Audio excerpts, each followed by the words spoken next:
Good afternoon. What happened in the Middle East?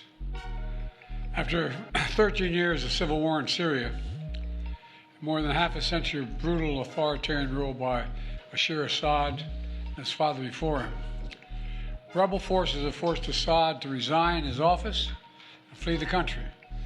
We're not sure where he is, but there's word that he's in Moscow. At long last, the Assad regime has fallen. This regime brutalized and tortured and killed literally hundreds of thousands of innocent Syrians. The fall of the regime is a fundamental act of justice. It's a moment of historic opportunity for the long-suffering people of Syria to build a better future for their proud country. It's also a moment of risk and uncertainty. As we all turn to the question of what comes next, the United States will work with our partners and the stakeholders in Syria to help them seize an opportunity to manage the risks.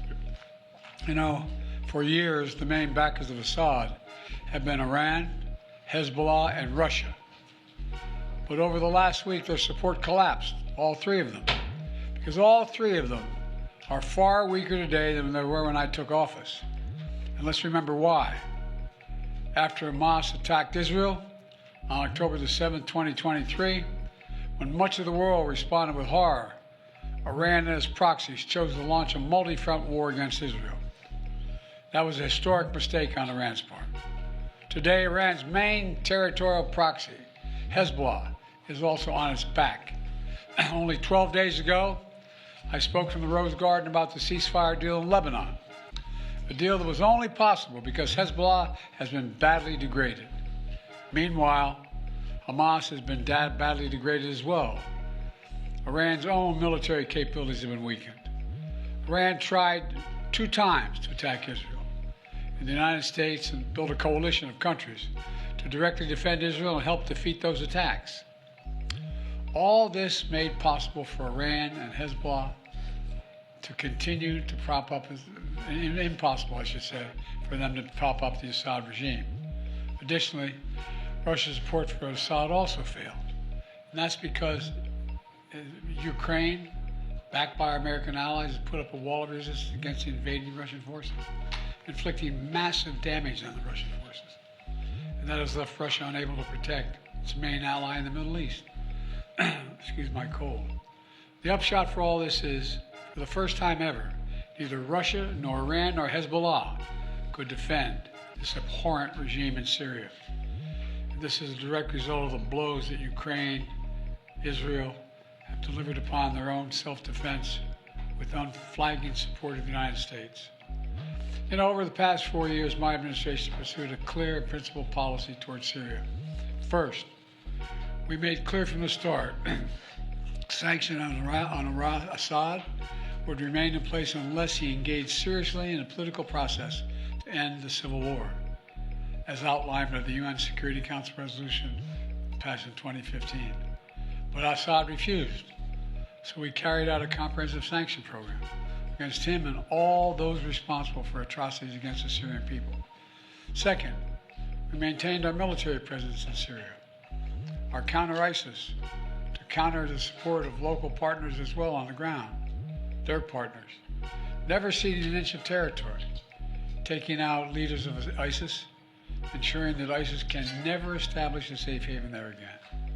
Third, we've supported Israel's freedom of action against Iranian networks in Syria and against actors aligned with Iran who transported lethal aid to Lebanon. And when necessary, ordered the use of military force against Iranian networks to protect U.S. forces. Our approach has shifted the balance of power in the Middle East. Through this combination of support for our partners, sanctions, and diplomacy, and targeted military force when necessary, we now see new opportunities opening up for the people of Syria and for the entire region. Looking ahead, the United States will do the following. First, we'll support Syria's neighbors, including Jordan, Lebanon, Iraq, and Israel, should any threat arise from Syria during this period of transition. I will speak with leaders of the region in the coming days. I had long discussions with all of our people earlier this morning. And I'll send senior officials from my administration to the region as well.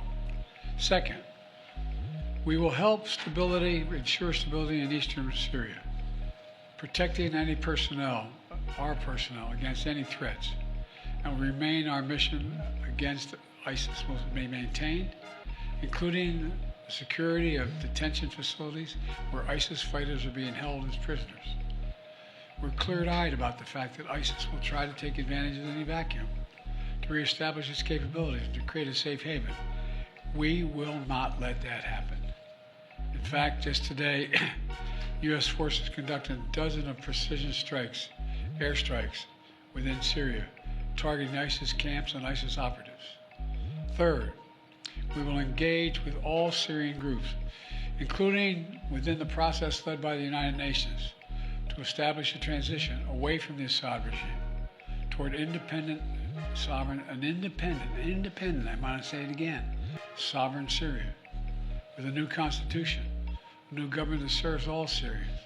And this process will be determined by the Syrian people themselves.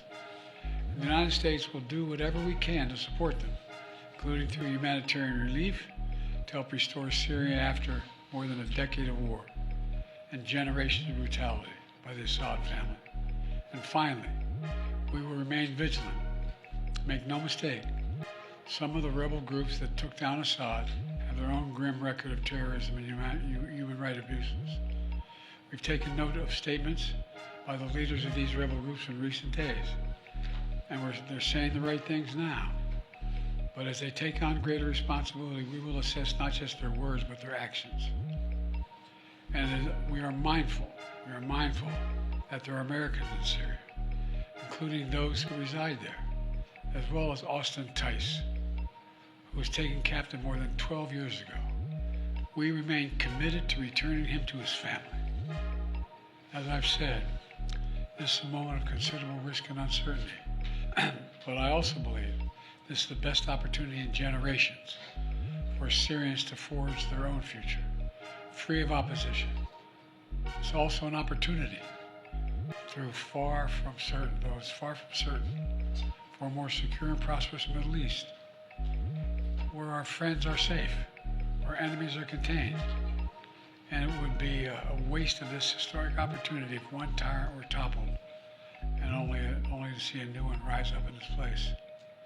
So it's now incumbent upon all the opposition groups to seek a role in governing Syria, to demonstrate their commitment to the rights of all Syrians, the rule of law, and the protection of religious and ethnic minorities.